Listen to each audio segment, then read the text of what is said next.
Oh, Lord. You ready for the movie? Yeah, I guess so. All right. In a world of movie references flying over his head, one man will finally watch them. This is the Matt and Blonde Show movie review.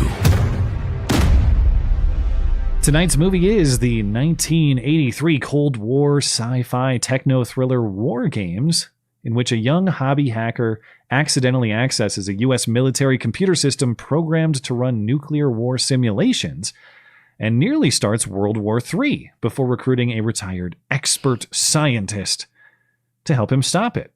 Movie picker Matt P. says about his selection, a quintessential 80s movie. It's definitely dated, but Matthew Broderick is good in this one.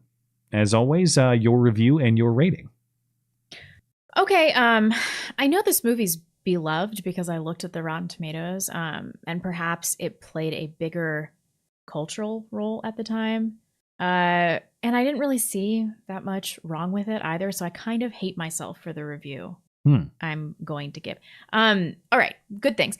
It posed interesting and necessary questions about the role of technology and what happens when you place more value on technology than humanity. Some Terminator-style questions that I think were interesting. In terms of like 80s cheese, for it to appeal to me, I needed more of that. Not enough 80s. Not enough 80s. Interesting. There was some 80s. I hate Ali Sheedy's face too, so it's like I kind of had a hard time with that. I don't know. I mean, it kind of was a swing and a miss for me. I think that most people that really love this film probably have this nostalgic view, but this was the first time I've seen it. So no major problems with this movie. I just wasn't that crazy about it. I gave it a 3 out of 5. God damn it. What? I swear, it's like, I swear, it appears as though we're like coordinating or something. I am not reading your reviews. It's like we've been right on in the corresponding ratings for several weeks in a row. I'm giving something a 1 or a 5 next week. This is the most annoying kind of review because I'd rather truly hate a film. Yeah. And feel like I was just like, all right. When I sat down to write this, I kind of talked myself into more appreciation than I had immediately after watching it. But spoiler alert, I did end up right where you were at a mediocre 3 rating. Although, like I said, I sat down, I think I appreciate more things about it than I did. I kind of hated it during and after. And after I cooled off for a little bit, there were some things that I thought about. And generally, that's my mark of a good movie. Do I think about it later? And in this case, I actually did. So the things that I like about this movie, the best things, I thought the best scene is actually hardly relevant to the central plot, but it's the classroom scene where David runs in late, and there's the thing everybody remembers, or at least what I see people talking about, is that your wife joke that he delivers, and you can actually hear what sounds like movie producers or cameramen on the set laughing at the joke, which was kind of interesting. It sounds like adults in the background laughing, not children. I didn't notice. Yeah, it's kind of a cool moment. But what I liked about that scene too is just the nostalgia for a school environment that values and maintains discipline, or at least a teacher trying to do that, whether this one did or not. I like a teacher holding students to account, being kind of a hard ass, expecting excellence and expecting effort from students. These days, it's all participation ribbons and unearned grade inflation. That's true. And pats on the back. And I just miss a day, those kind of days where if you showed up unprepared for class or even late, that was kind of a big deal. You were going to get hassled for that. You were going to get disciplined for that. So that was cool. The movie is really the big metaphor of the movie is the game of tic-tac-toe. And what we're supposed to get from that is that tic-tac-toe is a pointless game. It's very simple, but just like the most complex game of nuclear warfare, it's pointless in that there are no winners. So as the computer says, the only winning move is not to play. And I actually don't really agree with that metaphor in full, or that lesson in full. But the fact that I was thinking about why I don't agree, I think is a point for the movie. Because as I mentioned, to me, it's how much do I think about it after the fact? Right. And I thought that its application to today's conflict, our political conflict in this country, not just what's happening with Russia. I mean, our conflict within our own borders. and what our founding values are and whether we potentially would have to fight about them, I thought that there was a lot of application to that because, of course, my answer is, yeah, I don't want to play the pointless game. I want these people to leave me alone and I won't play the game. Right. But is not playing the game truly a winning move when your enemies are playing the game and will beat you at the game? Yep.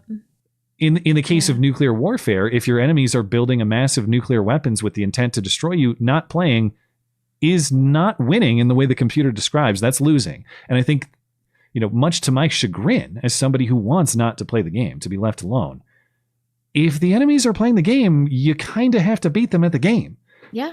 And that's a lesson that I kind of learn over time unwillingly. I don't want that to be the state of the world, but it kind of is. And I thought that the commentary, even though I think the movie's wrong in its lesson as I interpret it, it was a lot of thought for me. And so I appreciated that. Okay.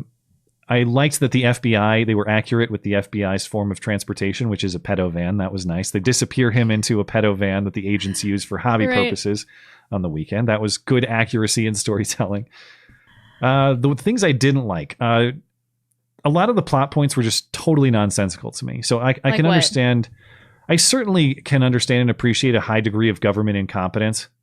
Yeah. But the security premises here were just ridiculous. So, for example, the idea, even if it was true in the 80s, the idea that you could hack into a government, important government computer system by guessing the password, maybe that was possible back then. I'll mulligan on that one.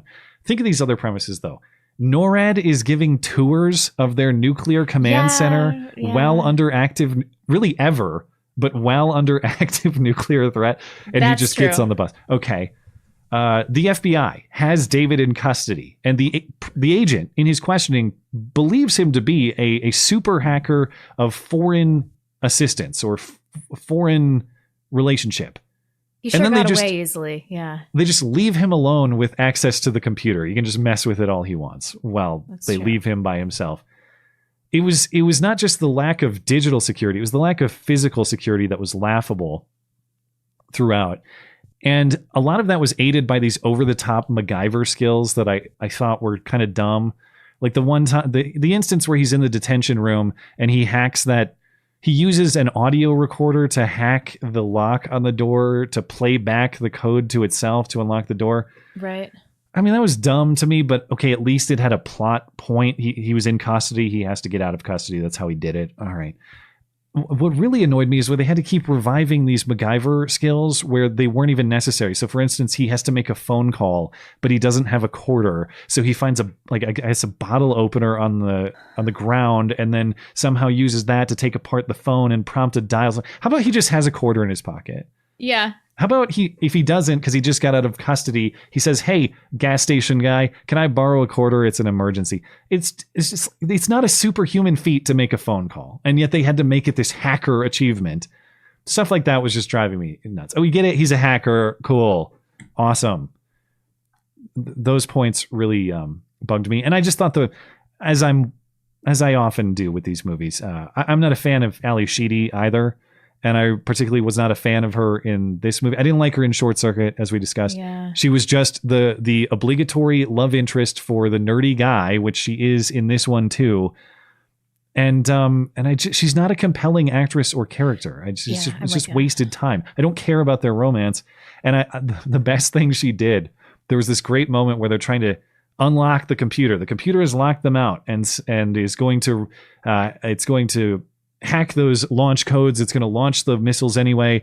And David says to Dr. Falcon, "Well, what are we going to do?" And Ali Sheedy, Jennifer, interrupts and says, "Well, I told you not to start playing that thing in the first place." It's like, oh, thanks. Female nagging in a nuclear emergency. This is really we can't help ourselves. It's really going to get us out of this. And she didn't even tell him to stop playing it. She loved playing the game with him. So it was a bullshit premise anyway. It's like, thank you for admitting to your uselessness and total irrelevance. I appreciate that. So, as I mentioned, I gave it a 3. I originally, I would have given it probably a perfectly mediocre 2.5. Halves round up to the benefit of the movie. So I gave it a 3 wiki rating. All right. Okay, I'll allow it. And I thought it had 80s nostalgia was an entertainment point for me. I thought it had enough, but yeah, I suppose not enough hip fire of guns. They probably could have used that. Anyway, let's see what the audience thinks. Let me refresh and see what... I wonder. Oh, they're actually right with us. In the early vote, almost half of people voting give it a 3 wiki. And then some 4s. Not a lot of hate. 5s after that. Not a lot of 2s and 1s, though. So not a lot of outright hate, but not a lot of love either. People are kind of with us on this one. What compelled people to vote for this? I don't know. I was kind of surprised it got picked over some of the other options, which I'll get to in a moment. But I suppose it's one of those movies of the 80s that if you're of that generation, if you were growing up in that era, that you have a nostalgic memory of it. I get it. The Bourne Identity is up next week. So weird. I just cool. watched that. I've never seen it, so it'll be fresh to me.